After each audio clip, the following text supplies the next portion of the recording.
J'ai juste un petit témoignage à faire par rapport à la grandeur de notre papa.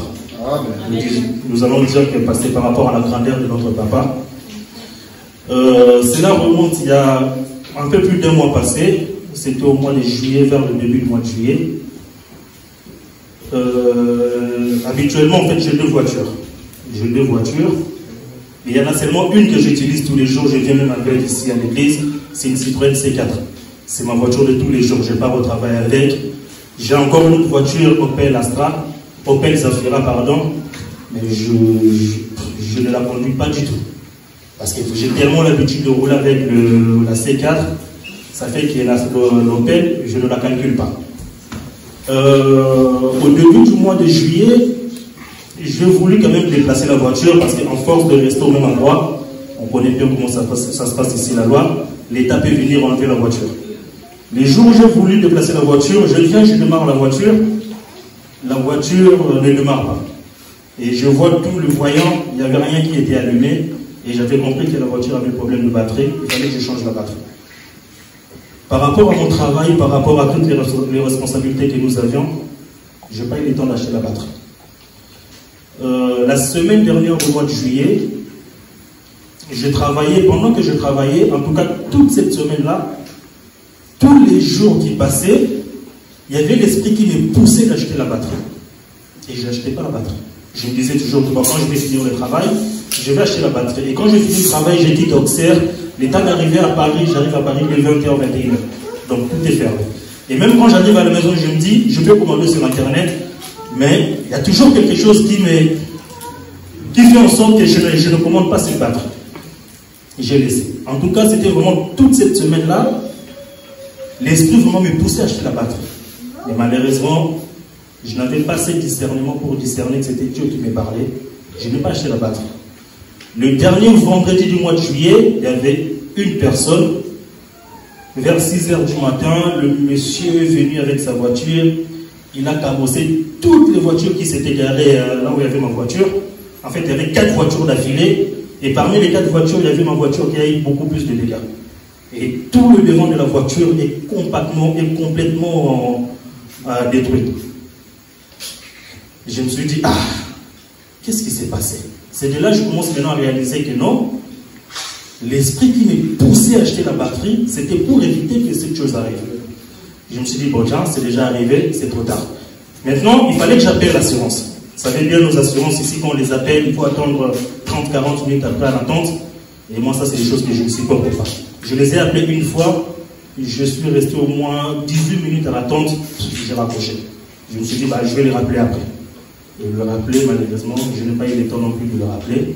Je suis parti d'abord porter plainte au commissariat. Et le jour où j'ai eu l'assurance m'a dit que non, vous avez dépassé 5 jours, il fallait le faire pendant les 5 jours.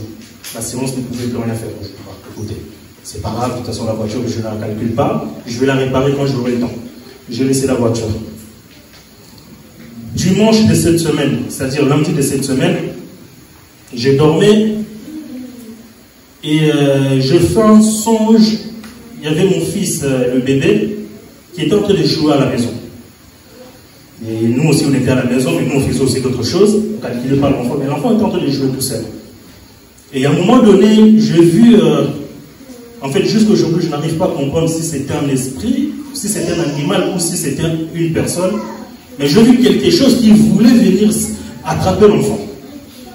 Dès que j'ai vu la chose s'approcher vers l'enfant, j'ai couru directement vers l'enfant, j'ai pris l'enfant et moi je me suis mis à la place de l'enfant.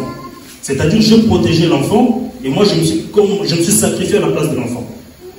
Et ce que j'ai quand même aimé dans ce songe, au moment où je me suis mis à la place de l'enfant, directement je me suis éloigné de cet homme ou de cet animal, je ne sais plus, et j'arrive toujours pas à voir l'image claire.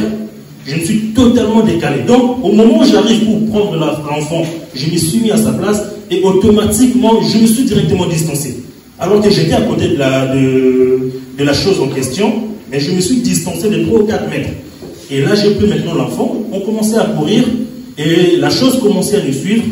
Et là, je me suis sursauté, je me suis réveillé, j'en ai gardé l'heure Il était quasi 4h40. Bah, c'était l'heure aussi que je me réveille. En tout cas, ça m'a intrigué. Je me suis dit, c'est quoi ce songe? J'ai voulu essayer de comprendre en fait ce songe, si c'était quoi. Je me suis dit, je n'irai pas au travail aussi longtemps que je n'ai pas compris ces songes.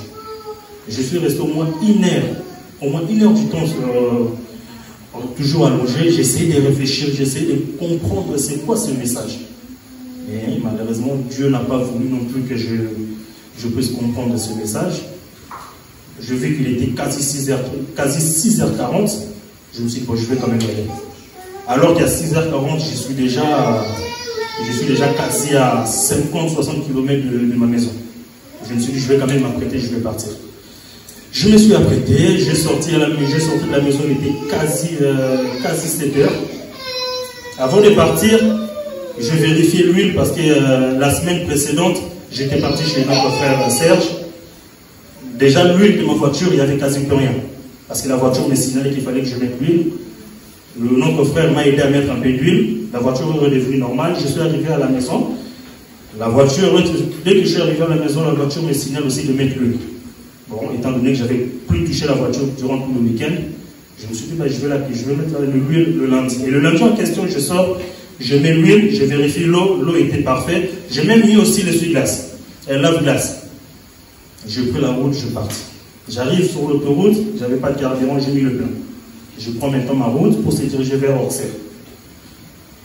En arrivant sur la route, je suis sorti, je fais tout le trajet en sortant de l'autoroute pour payer le péage. Je paye le péage. Juste au moment où je paye le péage, je roule même pas 200 mètres. Il y avait un passager qui venait dans le sens contraire, mais qui était à pied. Il m'a fait un signe vraiment insistant, comme quoi que non, arrêtez-vous, arrêtez-vous. Je me suis posé la question, mais comment ça se fait, c'est monsieur? La façon comment il m'a fait signe, ça m'a vraiment intrigué. Je me suis dit, bah, tiens, je vais quand même essayer de m'arrêter. Et là où s'est trouvé le monsieur, il y avait de la place pour se garer. Je fais demi-tour pour venir se garer là où il y avait le monsieur pour savoir c'était quoi le problème. En tout cas, les temps que j'arrive, les temps que le monsieur me fasse signe, et les temps que je descends de la voiture, en tout cas, cela n'a pas fait une minute. Cela n'a pas fait une minute. Au moment où j'arrive, je garde la voiture, j'actionne le frein à main. Mon corps sort de la voiture, mais une partie qui est encore restée. Côté passager, c'est d'abord, côté chauffeur, c'est d'abord côté gauche qui va sortir. Et une partie droite restée. Et juste au moment où je commence à sortir le côté droit, la voiture a explosé. La voiture, la C4, pouf. Et les feux rentrent directement dans l'habitacle. Donc, en fait, c'est quelque chose qui s'est passé vraiment à l'espace en tout cas de quelques secondes. La voiture a explosé. Pouf. Et directement, je suis sorti. Mais malgré que la voiture a explosé, je suis quand même retourné pour récupérer mes téléphones. Parce que mes téléphones, c'est vraiment mon bureau. Il y a tout dedans. Il y a mes enseignements, il y a mon travail, il y a tout dedans. Je me suis quand même retourné pour prendre mes deux téléphones et ma bouteille d'eau parce qu'il faisait tellement chaud. J'ai toujours l'habitude de mettre l'eau à la bouteille au congèle. J'ai pris parce que je me suis dit, là, la journée est partie pour une longue journée. Je resterai là sous le soleil. Il faut que je prenne ma bouteille d'eau. En tout cas, donc, le moment où je sors, et moi, je roulais, le feu commençait déjà la voiture commençait déjà à brûler, mais moi, je ne voyais pas le feu. Il n'y avait pas de fumée qui sortait non plus. Donc, c'est-à-dire, au moment où je m'étais arrêté sur le péage pour payer ma route, la voiture brûlait déjà. Mais bizarrement, je n'ai vu rien du tout. Et c'est juste au moment où le monsieur me fait signe et que je fasse demi-tour, au moment où j'actionne le frein à main et que je commence à sortir, la voiture a complètement explosé. Et les gens même ont dit que non, j'ai même eu la chance parce que ma voiture c'était diesel. Si c'était essence, en tout cas, j'allais passer. Et nous croyons que même si c'était essence, en tout cas, je n'allais pas passer. Amen. Parce que nous avons un Dieu qui prévoit toujours, qui protège toujours ses enfants. Ce message, en fait, c'est pour dire quoi? C'est pour dire au peuple de Dieu que aujourd'hui, je peux même encore rajouter, c'était quand? C'était mercredi, il y a encore la série sur le gâteau. Je ne sais pas qui est rentré sur mon compte. On m'a prélevé quasi 1300 €. Je ne sais pas où est parti. J'appelle ma banque me dit, écoutez, on va faire des enquêtes, on va essayer, si on arrive à récupérer l'argent, on récupérera l'argent, on va faire des enquêtes.